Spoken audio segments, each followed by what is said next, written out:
Kakšna je bila vloga policije v akciji Prazniki brez petard?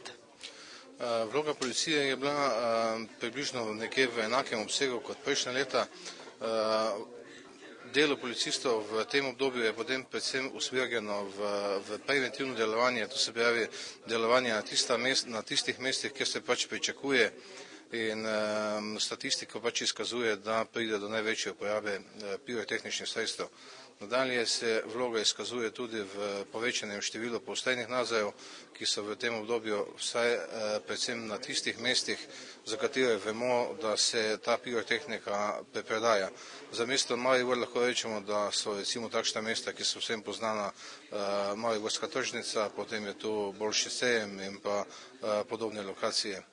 Ne smemo zanemariti tudi preventivne dejavnosti usmerjene predvsem v osnovne šole, v ciljno skupino 5 razredov osnovnih šol. Zakaj 5 razredov? 5 razredov zato, ker pač gre za populacijo, mladostniško populacijo, ki statistika izkazuje, da se v tem obdobju pač začne veliko eksperimentiranje z temi izdelki. Koliko prepovedane pirotehnike ste zasegli? Na območju policijske uprave Maribor je bilo zaseženih 56.085 kosov, od tega je bilo na območju mestne občine Maribor zaseženih 33.045 kosov različnih pirotehničnih izdelkov.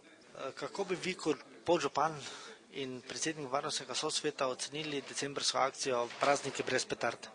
Jaz mislim, da smo glede na dokaj velik napor, ki smo ga vložili, kar nekako zadeli tisto bistvo. Opazno je bilo tudi strani policije, da je bilo tega pokanja v letošnjem letu precej manj, kot je bilo v preteklih letih. Seveda velik del tega krije oziroma gre na račun nove zakonodaje na tem področju.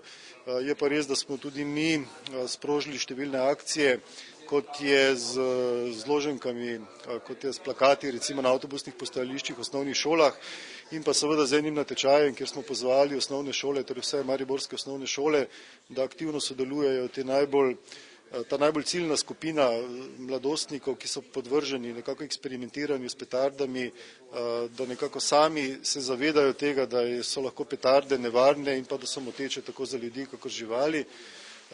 Izpostavil pa bi, da so se žal odzvali samo 4 osnovne šole, Toneta Čufarja, Franceta Prešerna, Borisa Kidriča in pa Prežehovega Voranca, vendar pa te 4 z resnično čudovitimi izdelki, ki nam bodo ne samo nam, ampak tudi ob nekih razstavah, ki jih imamo namen pripraviti, precej pomagale k ozaveščanju ljudi, torej da so lahko prazniki lepi tudi brez petard.